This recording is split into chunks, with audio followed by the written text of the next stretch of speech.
मित्रों नमस्कार, मैं उपेंद्र कश्यप और मेरे साथ हैं धर्मवीर भारती, आकाशवाणी के रिपोर्टर हैं गया से, और राजनीति में स्वाभाविक है कि पत्रकार है तो रुचि रहेगी ही। फिल्म क्षेत्र से भी जुड़े हुए हैं, डॉक्यूमेंट्री भी बनाते हैं। लोकसभा का चुनाव है और कई मुद्दे फिजा में हैं। चुनावी जो मौसम है, जो फिजा है, उसमें हम इस मुद्दे पर चर्चा करने के लिए बैठे हैं आज कि आखिर क्या वजह रही कि 1947 में देश आज़ाद होता है और 1951-52 में जो लोकसभा का चुनाव प्रारंभ होता है, तब से लगातार 3 बार कांग्रेस चुनाव जीतती है, उसकी सरकार बनती है। इंदिरा गांधी की भी सरकार बनती है, राजीव गांधी 400 पार चले जाते हैं, जो अब नारा लगा रही है बीजेपी। तो कांग्रेस के पराभव का कारण क्या रहा? कोई तो वजह रही होगी। एक मानक है लोकतंत्र में कि जिसको अधिक वोट मिलेगा, 50+1 सीटें लाने वाला सरकार बनाता है।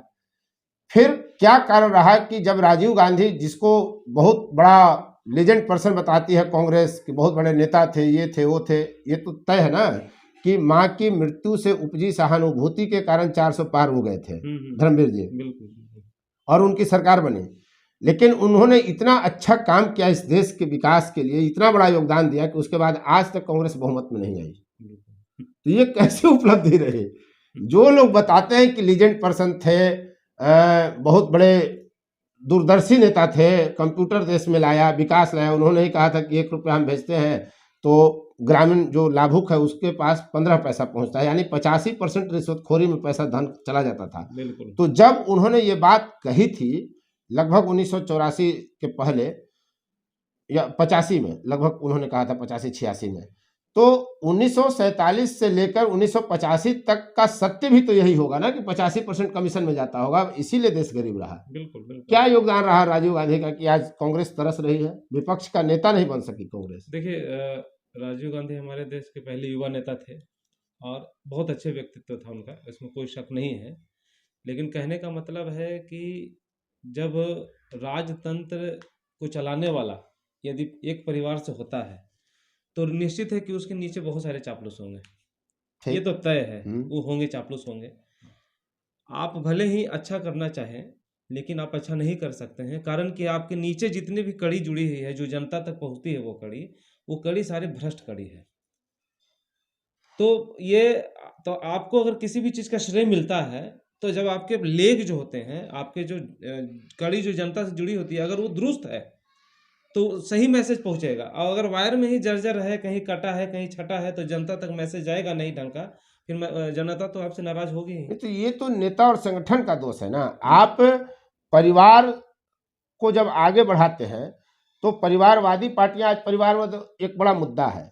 प्रश्न यह है कि जब यह तय है कि अमुक प्रमुख कुर्सी दो ही है, प्रधानमंत्री और मुख्यमंत्री। जी बिल्कुल। तो जब ये तय है कि प्रधानमंत्री उपेंद्र कश्यप का बेटा बनेगा, तो धर्मवीर भारती मेरे साथ चल करके क्यों इतना परिश्रम करेंगे कि वो बड़े नेता बने? इसलिए कि जैसे ही आप बनने लगिएगा तो हम आपको झुकाने का प्रयास करेंगे। परिवारवादी पार्टियों में तो ये होता रहा है। कन्हैया बनाम तेजस्वी का भी आप देख लीजिए, कन्हैया बनाम राहुल का भी देखने को मौका मिला।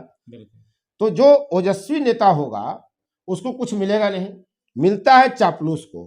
तो फिर जो कड़ी आप कह रहे हैं, जो नेता नीचे का है, वो तो चापलूस ही बनेगा ना, वो तो चापलूसी अधिक से अधिक करेगा, क्योंकि जितना बड़ा चमचा होगा उतना बड़ा उसको पद मिलेगा। बिल्कुल। देखिए क्या है कि हमारे देश जब आज़ाद हुआ 1947 में, फिर उसके बाद अंग्रेजों का शासन रहा है, तो वो भी शासन एक परिवारवाद का ही शासन रहा। आज भी उसका ब्रिटेन में उदाहरण है कि एक ही परिवार का सम्राट बनेगा, उसी का बेटा राजकुमार। हाँ, तो राजतंत्र था ना, लोकतंत्र तो था नहीं। वो तो यहाँ की जनता में क्या है ना, जिनमें वो राजतंत्र में जो गुलामी होती है ना, वो चलते हुए आ रहा है, उसको निकलने में समय लगेगा। तो लोग यही देखता है कि इतना, जैसे जब नेहरू जिंदा थे तो बहुत नेता लोग इसमें दुखी होते थे कि अगर नेहरू जी की मृत्यु हो जाती है तो देश कैसे चलेगा। नहीं तो नेहरू भी तो लोकतांत्रिक तरीके से प्रधानमंत्री कहाँ बने थे? देखिए वो तो अलग मुद्दा है, लोकतांत्रिक तरीके से बने थे कैसे नहीं बने थे। जब 1947 में वोटिंग की बात आई तो मेन कद्दावर नेता तो थे पटेल। तो कांग्रेस की जो स्थिति रही है, वहां हमेशा कम क्षमतावान, कम प्रतिभावान व्यक्ति को ही आगे किया गया।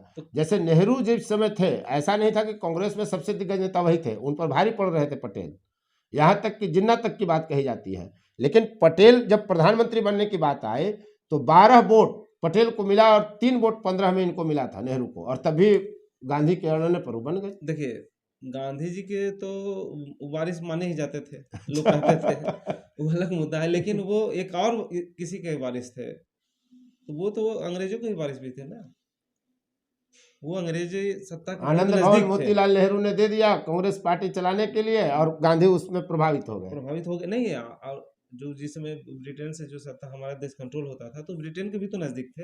हाँ, वो विदेशियों के नजदीक रहे। हाँ, तो नजदीक थे, तो कोई भी चाहता है कि किसको दें, तो अब मान लिया आपसे ज्यादा अपने लगा। अनुकूल लोगों को ही हाँ देगा। बिल्कुल, अगर आपको इस मकान को खाली करना है तो आप जब चाहेंगे इंदिरा कि बनी थी तो उनको भी समय से पहले अध्यक्ष बनाया गया, ताकि उत्तराधिकारी नेहरू बनाने में लगे रहे, और सफल भी रहे। वही बात है, वही चीज अभी जब तक इंदिरा चलता। गांधी की हत्या हुई, जो कहा जाता था कि India is Indira, Indira is India, लेकिन जब इंदिरा मरती है तो राजीव गांधी प्रधानमंत्री बनते हैं, कांग्रेस में कोई दूसरा नेता नहीं था। लेकिन अब देखिए, अब बदलाव दिख रहा है, ऐसा नहीं है बदलाव कि दिख रहा बदलाव है। नहीं दिख रहा है। अभी जितना भी परिवारवादी जो थे, सुप्रीमो पार्टी के अलग अलग जो पार्टियां हैं, उनकी स्थिति देखिए धीरे धीरे कितनी बद से बदतर होती गई। वो जनता से हटते भी गए। बहुत उदाहरण है, आरजेडी उदाहरण है आपका, आपका समाजवादी पार्टी उदाहरण है, बहुजन समाज पार्टी भी उसी कड़ी पे चलने लगा था, वो भी उदाहरण ममता है। का भी वो है, भी उसी में आ रहे हैं। भाई भतीजावाद में सब लोग लगे दक्षिण हुए में भी हैं, वही हाल है। सभी जगह है, जहाँ जहाँ भाई भतीजावाद है।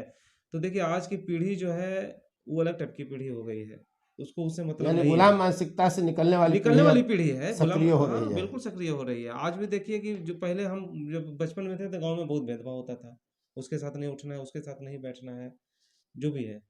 लेकिन आज के समय में ऐसा नहीं है। आज बच्चे सब मिल करके रह रहे हैं, अधिकतर, कुछ ही लोग होंगे वैसा जो ठीक है भेदभाव होगा, लेकिन आज तक हमने खास करके आज की जो पीढ़ी के जो बच्चे हैं गांव के, उनमें हमने जाति को लेके या समाज को लेके किसी बहुत तरह के तीखा भेदभाव नहीं है। तीखा मतभेद नहीं, नहीं है। बिल्कुल बिल्कुल नहीं मतभेद है। पहले था कि मोहल्ला टोला बटा होता था, टोला का नाम जातियों के नाम पे होता था, ठीक है ना, तो उसका प्रभाव होता था। तो उसी तरह है कि जैसे ही आप, खास करके सत्ता की जब हम बात करते हैं, तो कहने का मतलब है कि जो आज की जो पीढ़ी है, अभी पीढ़ी का सभी का वीडियो आ रहा है, सोशल मीडिया वायरल हो रहा है कि मेरा पहला वोट देश के नाम, हाँ, मेरा पहला वोट देश के निर्माण के लिए।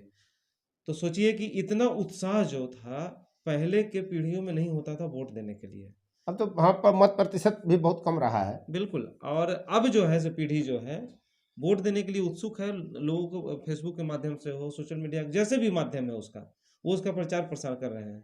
पहले मतदाताओं का कहाँ शपथ दिलवाया जाता है कि आप शपथ दें कि आप तो वोट देंगे। कांग्रेस के पराभव का और क्या कारण हो सकता है?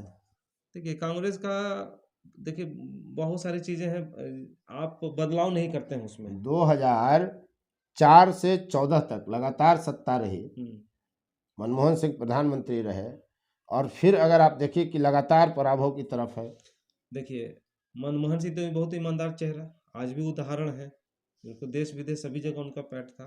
तो एक हमारे मित्र हैं, वो चुटकुला सुनाते थे, समझे ना, तो चुटकुला क्या, बहुत ईमानदार आदमी हाँ, काम नहीं कर पाता है, डिलीवरी नहीं, नहीं वो दे पाता चुटकुला है। सुनाते थे कि मनमोहन सिंह, क्या हुआ कि ट्रेन से यात्रा कर रहे थे, वो कहते थे, तो जैसी ट्रेन से उतरे, जैसी टिकट टीटी को देखा गेट के पास, तो लगे भागने, करीब बहुत दूर तक भाग गए, फिर उसके बाद रुक गए, टिकट नहीं लिया है ना, चलो अंदर करेंगे। तो बोले नहीं सर टिकट लिए हैं। तो टिकट देगा, तो भागे क्यों? तो बोला तो हमसे वो पूछे कि भागे क्यों, आप बताओ। तो बोला कि क्यों भागे, हम पूछे। तो बोले कि इस चलते भागे कि उनके और भी जो नेता थे वो बिना टिकट के चढ़े हुए थे, तो सारा टीटी इधर भागा, तब तक उन लोग भी निकल के अपना भाग ये गया। भी उसके एक बाद ईमानदारी है। नहीं तो देखिए, वो खैर बहुत बड़े अर्थशास्त्री रहे, उस समय के हम लोग को नहीं भूलना चाहिए जिसमें हमारे प्रधानमंत्री थे। लेकिन तब कांग्रेस में जो सरकार थी वो पीवी नरसिम्हा राव की थी, जो आप कहना चाह रहे हैं। बिल्कुल वो बिल्कुल गांधी नेहरू परिवार वाले लोग नहीं थे, नहीं वो थे। अपनी क्षमता से नरसिम्हा राव पीएम बने, और उन्होंने साबित किया कि उसमें क्षमता थी। बिल्कुल। अरे आज उतने भी बड़ा, उतने उतने प्रधानमंत्री अधिक के से अधिक श्रेणी में भाषा वो का आते हैं। ज्ञाता अभी तक नहीं पीएम बना, और बिल्कुल उन्होंने देश को आर्थिक संकट से उबारा। उबारा, सही तो बात वो है। आर्थिक संकट भाजपा की देन थी क्या? नहीं, जो सत्ता चलाएगा, जो शासन चलाएगा, तो इन लोग वो तो यही आपकी कहता है कि मैनेजमेंट देश क्या बेच है। दिया मोदी। आप जैसे कहने में देश बेच दिया, वो अलग बात है, वो कहने दीजिए, कहने से नहीं होता है। देखिए, आप दो चीज, हमारे यहाँ दो रेल की व्यवस्था देख लीजिए। एक जो हम आते हैं दूर दूर के सफर करते हैं, एक मेट्रो रेल होता है, जो हमारे यहाँ मल्टी सिटी हाँ, पटना में बनने लगा है। तो आप प्रश्न उठता है कि उतना वो साफ सफाई क्यों रहता है, ये कितना गंदा क्यों रहता है, ये इतना मैनेजमेंट क्यों रहता है, वहाँ मैनेज क्यों नहीं रहता है, ये प्रश्न है ना। तो कहने का मतलब है कि आज के डेट में है कि अगर सरकारी नौकरी है, तो आपको सरकारी नौकरी अधिनियम के तहत आपके कानून है कि आपको लोग हटा नहीं सकता। कुछ ऐसा कुछ वो गलत तो नहीं अलग हो। मुद्दा होगा। नहीं नहीं अलग उसी में बोल रहे हैं, आपको हम्म। हटाएगा नहीं तो आप जब आपको हटाएगा नहीं तो वो आप आलसी हो जाएंगे, आपका पेट बढ़ने लगेगा, आप काम नहीं करेंगे। तो मतलब कांग्रेस का जो पराभव लगातार हो रहा है वो परिवारवाद के कारण हो रहा हाँ है। राहुल गांधी को बार बार लॉन्च करने का आरोप भाजपा लगाती है कि 20वीं बार नहीं तो लॉन्च आप कर रहे देखिए ना हैं। कि इसमें से उनके जितने भी कांग्रेस के जो बड़े बड़े नेता हैं, या खामोश हो गए, या साइड कर दिए गए, या खुद से साइड हो गए। ये तीन, यही तो तीन प्रभाव हुआ, या या फिर फिर पार्टी छोड़ के दूसरी भाजपा में चले जा रहे हैं। वो तो भाजपा में जा रहे हैं नीचे वाले सब। नहीं नहीं, दिग्गज नेताओं की भी बात आ रही है। जैसे देखिए, आज ही एक खबर छपी है कि कुछ दिन पहले यूपी कांग्रेस के बड़े नेता कह रहे थे कि राजेश मिश्रा को पार्टी का कमान सौंपिए, और भाजपा में चले जा रहे हैं। तो ऐसी तो पहले भी घटनाएं घटी हैं। देखिए बात ऐसी होती है कि हेमंता बिस्वा शर्मा का ले लीजिए। नहीं नहीं, देखिए मेरा है कि ये है लोकतंत्र। तो लोकतंत्र का रूल पार्टियों को भी फॉलो करनी चाहिए। लोकतंत्र आपके पार्टी में भी होनी चाहिए। आप आम लोगों के बीच में जो पार्टी के परिवारवादी सदस्य पार्टियों में हैं, लोकतंत्र कैसे स्थापित होगा? हम तो वही तो कह रहे हैं, उसी का तो फायदा बीजेपी उठा रही है। किस चीज का उठा रही है फायदा? हाँ, तो जब परिवारवादी पार्टियां हैं तो कोई ऐसा मैकेनिज्म आपके जहन में है कि वहाँ लोकतंत्र हो? ये पूरी कल्पना भर है। हो ही नहीं सकता है अगर परिवारवाद है। बाप जब कुर्सी तय है, हाँ पद तय है, हाँ, तो तो फिर नहीं होगा। लोकतंत्र कैसे आएगा? नहीं, बाकी लोग तो रहते हैं साथ में जुड़े हुए ठीका पट्टा वाले। लेकिन जिसमें भी टैलेंट होगा हम्म, वो पार्टी से किनारे चला जाएगा। बिल्कुल चला जाएगा। देखिए कोई भी हम किसी भी क्षेत्र में हमारा ह्यूमन नेचर है कि हम कैरियर बनाएंगे, मतलब हम अपने आप को अप कराएंगे, हम और अपना हमेशा ग्राफ उसको बनाएंगे, ऊपर जाने के लिए है ही ना? आदमी तो प्रयास करता है। तो आज के लोगों को ऐसा नहीं, पहले वाले लोग नहीं रहे, अब उनको झोला ही ढोना है, तो झोला क्यों आपका ढोएंगे? कहीं और चले जाएंगे हम दूसरी जहां जगह संभावना जाएंगे दिख जहाँ रही पे है संभावना बेहतर दिख होने रही है, की। बिल्कुल। और जैसे कहने का मतलब है कि कहीं अब देखा जा रहा है कि किसी को भी जनमत से या एक अथी से व्यवस्था से उसको मुख्यमंत्री बना दिया जा रहा है, तो क्यों? तो वो चाहेगा कि हम जाएं मुख्यमंत्री उधर। बनने से पहले तीसरी पंक्ति में बैठा हुआ व्यक्ति उठता है, अचानक से मुख्यमंत्री बन जाता है विधायक। नहीं, इसका वही देखिए, हम बता रहे हैं कि जैसे एक टाइम था कि आरएसएस के आज से 20 साल 25 साल पहले शाखाएं लगती थी तो बहुत कम लोग होते थे, 8 लोग 10 लोग, और उनको बड़ा अलग दृष्टि से लोग हाँ, देखते थे। बड़ा किनारा। हाँ, हाफ पैंट वाला सब बैठ हाँ गया, ऐसे हाँ बोलता भी था। हम भी बैठते थे, हम भी जा गए हैं और तो उसके अथी शाखा में जाते थे। उस समय नहीं था, जब मोदी लेकिन ये प्रधानमंत्री जो बने। बात आप बोले कि हम भी जाते थे शाखा में, हाँ हाँ ये 14 से पहले आप नहीं बोल पाते, हिम्मत इतनी नहीं कर पाते बोलने का कि हम भी शाखा से जुड़े हुए हैं। हाँ, लेकिन हमको ऐसा कोई परेशानी नहीं हुई। अच्छा, चलिए हम तो आगे। गए वहाँ, तो हम भी जाते थे। बचपन था तो जैसे क्या होता था पहले, आज के डेट में ना मोबाइल है, बच्चे मोबाइल में लगे पहले हुए हैं, मनोरंजन का वो सब मनोरंजन के लिए वहाँ एक से एक साधन। खेल खिलाता था। तब शाखा वाले जो आते थे, एक शिष्टाचार, एक सिस्टम, एक डिसिप्लिन, वो सिखाया जाता था वहाँ पे। तो हम भी जाते थे एक साथ, कैसे ग्रुप में कैसे सब लोग बच्चे मिल करके कोई कोई जो टफ कुछ हम लोग को टास्क देता था, हम लोग उसको सॉल्व करते थे। तो उस समय था कि गिने चुने लगाते थे, और कभी कभी ऐसे भी बच्चे थे कि उनका बच्चा शाखा में गया तो वहाँ से उसके माँ बाप पीटते हुए लाते थे, मना किया था ना जाने के लिए। ठीक है, तो हम ये चलते कह रहे हैं कि जब मोदी जी प्रधानमंत्री बने और जब देखा गया कि अ, जो बीजेपी का जो राष्ट्रीय अध्यक्ष बनाया जा रहा है, तो पता चल रहा है उसका बैकग्राउंड निकाला जा रहा है, तो वो आरएसएस के फलाने वो थे, फलाने थे। आप बताइए कि मोदी जी के प्रधानमंत्री बनने के बाद शाखाओं में लोगों के जुटने का परसेंटेज कितना रहा मालूम है? कितना आप बढ़ा? बताइए दर्शकों को। 1100%। और इन लोग कहता है कि ईवीएम हैक कर ले रहा है जीतने के लिए। देखिए वही बात है कि सब जगह ईवीएम हैक हो रहा है कि नहीं हो रहा, वो अलग मामला है। अब तो आप तो इसीलिए कांग्रेस का आप नहीं पराभव नहीं, तो हो रहा है आप कि जो जो कह ये रहे हैं। मुद्दा उठाता है हम्म। वो टिक ही नहीं पा रहा है जनता में, वो अपील नहीं है उस मुद्दे में। जब आप हारते हो तो कहते हो कि ईवीएम हैक हो जा रहा है, जहां जीते हो वहां नहीं तो कहते भैया हो। जैसे ईवीएम हैक हो रहा है तो आप सरकार को कैसे कहेंगे ईवीएम हैक? उसके लिए आयोग बना हुआ है। नहीं नहीं, ईवीएम तो मोदी नहीं लाए थे, ईवीएम तो कांग्रेस की कांग्रेस लाई की ही हुई है, सरकार लाई कांग्रेस हुई की थी। सरकार लाई थी। बहरहाल, अब आपको क्या लगता है कि कांग्रेस का जो पराभव होते रहा लगातार, वो पराभव से अब उबर कर ऊपर जाती हुई कांग्रेस दिख रही है आने वाले 2024 के लोकसभा चुनाव में? नहीं, 2024 तक तो कहीं दूर दूर तक संभावनाएं नहीं दिख रही है, लेकिन प्रयास किया करेगा तो हो सकता है कुछ, जब तक अपना कुछ पैटर्न चेंज नहीं करेगा, काम करने का तरीका या नेतृत्व नहीं बदलेगा तो दिक्कत है, नहीं हो पाएगा।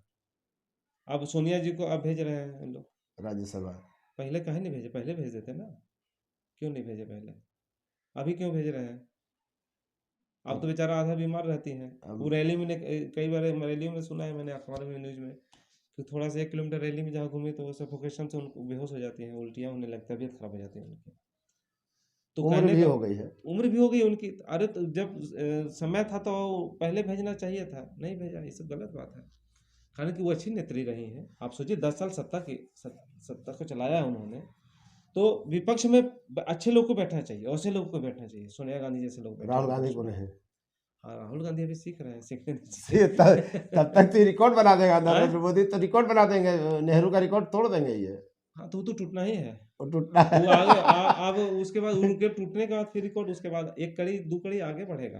देखिए अभी जिस तरह से विकास का दर है सभी बहरहाल जगह। उस मुद्दे पर आएंगे, लेकिन हाँ। कांग्रेस की संभावनाएं आपको क्या दिख रही? पराभव तो हम लोग देख लिए, अब इनका पराक्रम कुछ राहुल का दिखेगा देखिए कहने का 24 मतलब में, है कि 29 में? देखिए आज के समय में हमको जहां तक लगता है जो हिंदू विरोधी होगा पार्टी, जो जहां से भी दिखाएगा, कारण कि वो फिर नहीं, उसको पीछे रहना ही रहना है। कारण कि तो देखिए कांग्रेस का पराभव ही अब चलते रहेगा क्रम में। हाँ, वो तो अभी अब जिस वही तरह 2 से 4 10 सीटें आगे पीछे, वो तो 44 से अलग बात 52 है। हो गया तो 52 से हो सकता है 56 हो जाए, या 100 हो 52 से जाए, 40 हो जाए, 100 हो जाए, 100 हो जाए। और ये बीजेपी इतनी जुगाड़ वाली पार्टी, अगर 1 सीट के भी अगर कांग्रेस 5 सीट ज्यादा भी ले आएगी ना, तो ये सरकार बीजेपी की बनेगी। सरकार बन जाएगी। हाँ, ये तो गारंटी है। अरे बाप रे, मतलब ये तय है कि 2024 में दूर दूर तक कांग्रेस नहीं है। कांग्रेस का जो पराभव चला आ रहा है वो चलता रहेगा। इसका पराक्रम दिखते हुए दिख नहीं रहा है कि पराक्रम ही दिख रहे हैं राहुल गांधी, ऐसा कहीं दिख नहीं रहा है। हालांकि सब कोई पराक्रम करता है, अपना प्रयास करता है, राहुल भी प्रयास कर रहे हैं। जैसा कि धर्मवीर जी का मानना है कि 2024 तो छोड़िए 29 तक भी शायद ही भाजपा का सत्ता चले जाए, इसकी दूर दूर तक संभावना नहीं है, यानी 29 तक सीट बुक है। तो राहुल जी प्रयास करते रहे और कांग्रेस उनको लॉन्च करते रहे। उम्मीद करता हूं कि यह वीडियो आपको हंसी मजाक के साथ वीडियो विश्लेषण किया गया, कांग्रेस के पराभव के कारण तलाशने का एक प्रयास किया गया था, आपको अच्छा लगा होगा। यदि अब तक आपने चैनल सब्सक्राइब नहीं किया है तो चैनल को सब्सक्राइब कर लें, शेयर लाइक कमेंट जरूर करें। धन्यवाद। फोर्थ व्यूज, चौथा विचार, बाकी ठीक है।